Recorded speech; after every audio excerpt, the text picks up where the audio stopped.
すぐ出るなというところもありますよね。もうそうしたお話がね、結構ね、来ております。ちょっと違う、変わったっていうかな。ちいたろうさんはこれ海外じゃないんですけども、ね、都営バスの話が1時台にありました。とても興味深く聞きました。バスの話5年前になるんですが、スカイツリー駅近くから出ている水陸両用バスツアーが楽しかったです。これ忘れてた。窓がないので風が気持ちよく、川にダイブする瞬間はお客さんからも歓声が上がり、水上をバスで進むのも不思議な感じで、たまたまピカチュウの塗装がされていたこともあり、信号で止まると子供たちが笑顔で手を振ってくれ、ガイドさんのアイドルになった気持ちで手を振り返しましょうのことを伝えてもらうと、バスから出て振れるよね、振りやすいっていうね。昨日夢の話しましたけど、夢の一つでした。水陸ご体験のバスに乗ってこれが今日のメッセージテーマ。お付き合い引き続きよろしくお願い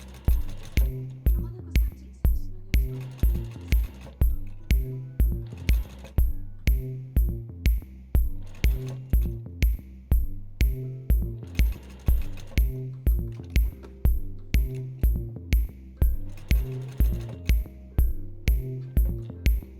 まも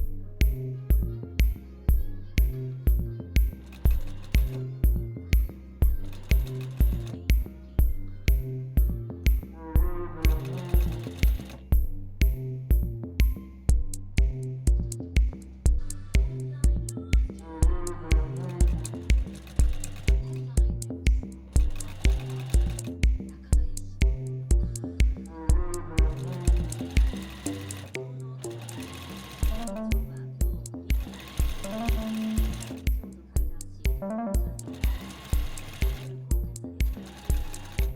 く3時、最新のニュースとお伝え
うん